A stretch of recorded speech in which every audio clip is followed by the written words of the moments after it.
Voilà. Alors, bonjour chers amis.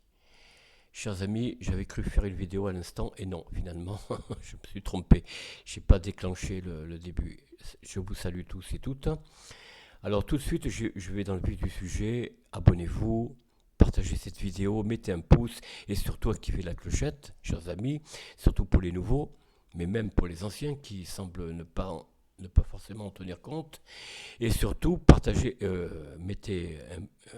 activez la clochette pour faire grandir la chaîne. Agrandir cette chaîne, et la chaîne est petite, hein, il y a peu de pouces, il y a pas de commentaires pratiquement, mais je ne sais pas ce que vous faites, enfin vous êtes libre bien sûr, mais quand même. Alors on va traiter aujourd'hui d'un personnage qui s'appelle Émile Loubet.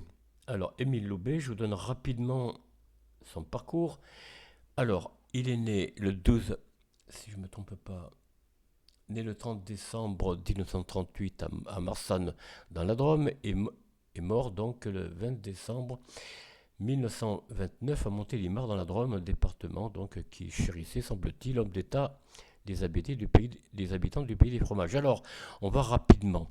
Il est président de la République des habitants du pays des fromages du 18 février 1899 au 18 février 1906. Ah, décidément, 18 février, oui, un septennat complet. Hein.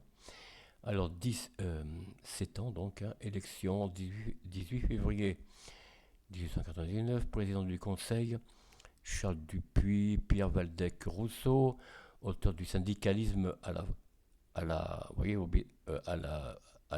habitant du fromage, Émile Combes, Maurice Rouvier, voilà, est mort.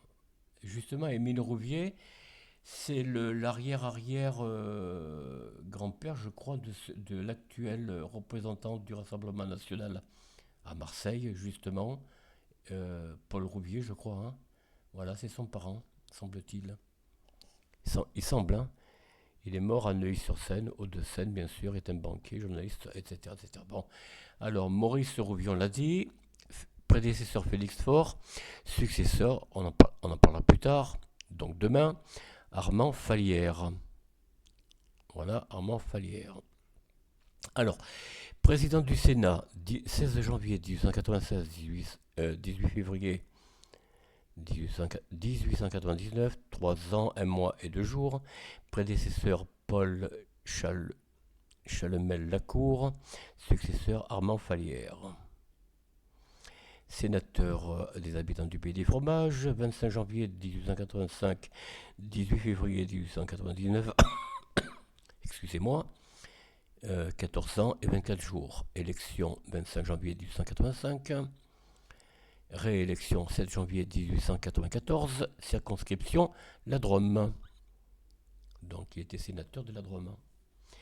Alors, maire de Montélimar, 3 janvier 1878, 18 février 1899, 21 ans, 1 mois et 15 jours, c'est pas mal. Prédécesseur Alfred Messier, qui était-il cet homme? Je ne peux pas le voir. Successeur Paul Gauthier, bon.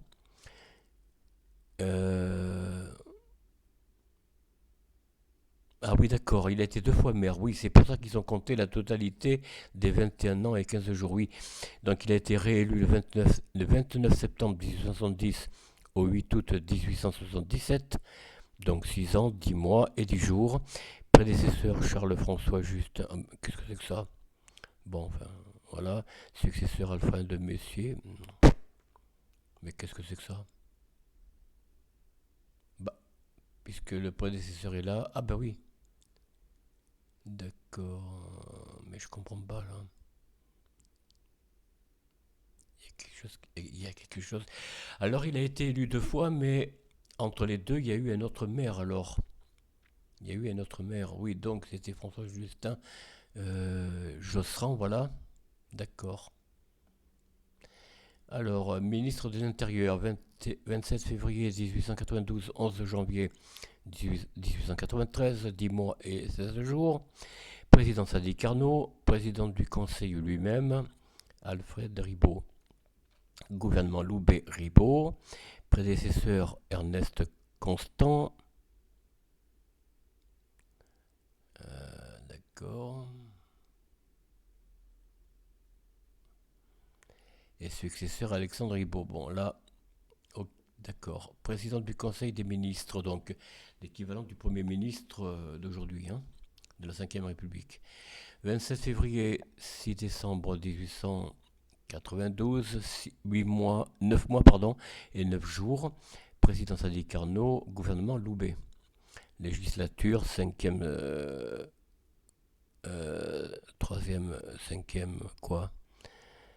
C'est la 5e législature, 3e République. Prédécesseur Charles de Frézinet, successeur Alexandre Ribot. Voilà.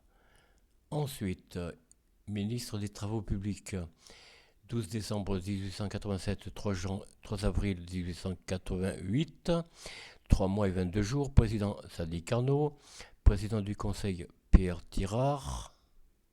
Voilà, Pierre Tirard. Gouvernement Tirard, donc. Prédécesseur Severiano de Heredia. Donc, né à La Havane. D'accord. Est un homme politique. Il est député, ministre et président du conseil municipal de Paris. Successeur Pierre Delin Monteau. Oula, oula. On dirait Georges Brassens, non, chers amis? Pierre Delin Monteau, homme politique, hein. D'accord, dans le Lot-et-Garonne, décédé à Paris. Bon.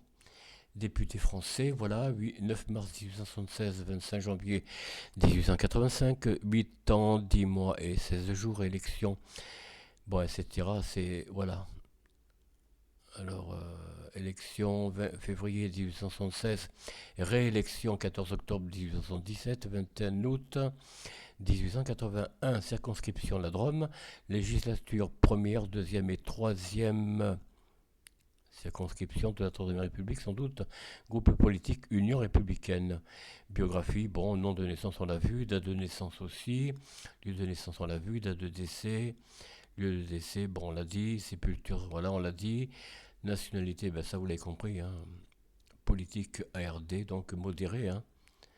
Conjoint Marie-Louise Picard, 1869-1929, diplômé faculté de droit de l'Université de Paris, avocat de métier donc, hein, et religion bien sûr, catholicisme, hein, sinon il n'est pas possible. Alors là c'est la réunion des maires, hein, le banquet des maires du Pays des Fromages, dans le jardin des Tuileries en 1900, voilà. Vous voyez, à l'époque le jardin des Tuileries était encore... voilà, et ça c'est ces armoiries semble-t-il, hein, regardez. Voilà, je sais pas si c'est... Voilà.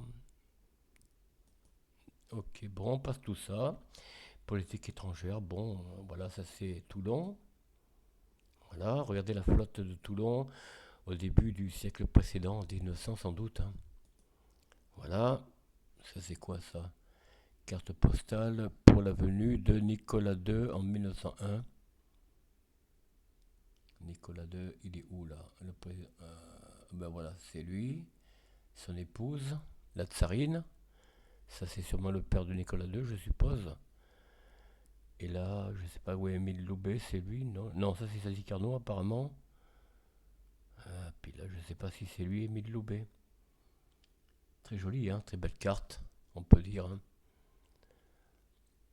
Voilà, fin de mandat. À la fin de son septennat en 1906, il est le premier président de la Troisième République à quitter l'Élysée après avoir accompli un mandat complet. Avant lui, Jules Grévy a déjà terminé un premier septennat, mais réélu. Il n'a pas été au bout du second mandat, devant démissionner à la suite du scandale des décorations. Mais ça, c'est, comment il s'appelle, son prédécesseur, hein. Voilà, Jules Grévy. Enfin, son prédécesseur, c'était le prédécesseur du président Sadi Carnot, pardon. Alors, retraite et mort. Émile Loubet se retire ensuite de la vie politique. Le 20 décembre 1929, il meurt à 90 ans et 11 mois. Il reste le président des habitants du Pays des Fromages, ayant vécu le plus longtemps, jusqu'en 2017, vous vous rendez compte, lorsqu'il était passé par Valéry Giscard d'Estaing. Voilà. Il est aussi le deuxième président à avoir survécu le plus longtemps après la fin de son mandat, là aussi, derrière Valéry Giscard d'Estaing. Suivant le vœu qu'il a exprimé, ses enfants refusent des obsèques nationales. Il est enterré au cimetière Saint-Lazare de Montélimar. Alors voilà, hein, je vous laisse lire les détails de ses fonctions, on les a vues. Hein.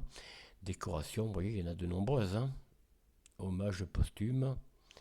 Oui, il y a l'Institut Émile Loubet, je crois. L'association, pardon. Journal intime de la présidence de la République. Voilà.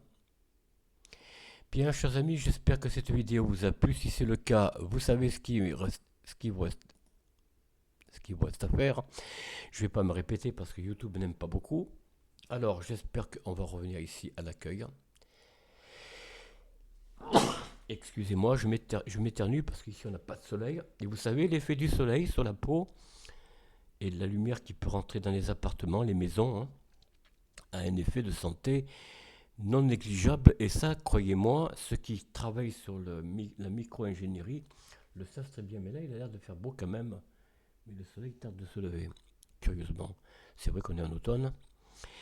Alors, chers amis, comme toujours, je termine en vous souhaitant une bonne journée. On arrive presque en fin de semaine. Hein.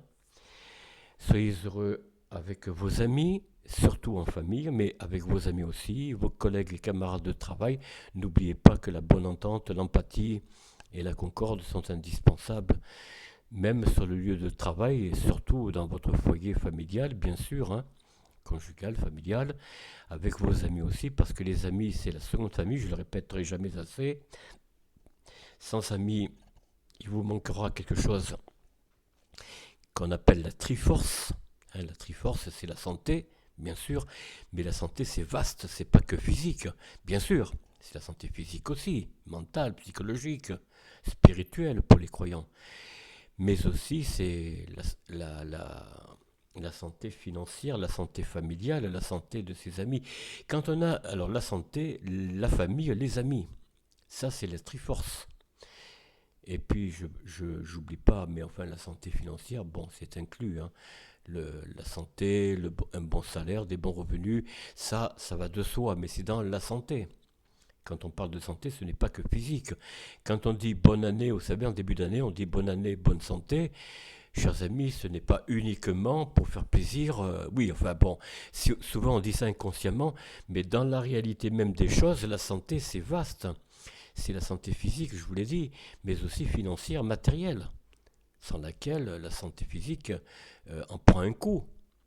Ah oui, si vous avez des soucis si vous avez des soucis de familiaux ou les amis s'enfuient parce que vous n'avez plus de travail, parce que vous n'avez plus beaucoup de revenus, et oui, vous tombez dans la solitude, la mélancolie, la dépression, et j'en passe. Tout ça fait partie de la santé. Donc santé financière, matérielle, ben, tout va bien. La famille est prospère, croyez-moi. Hein, si vous avez de quoi faire vivre votre famille, vos enfants et vos aînés, parents et autres, ben, tout va pour le meilleur des mondes, et tant mieux. Et c'est ce que je vous souhaite d'ailleurs. Voilà, on se dit à très bientôt. Allez, au revoir.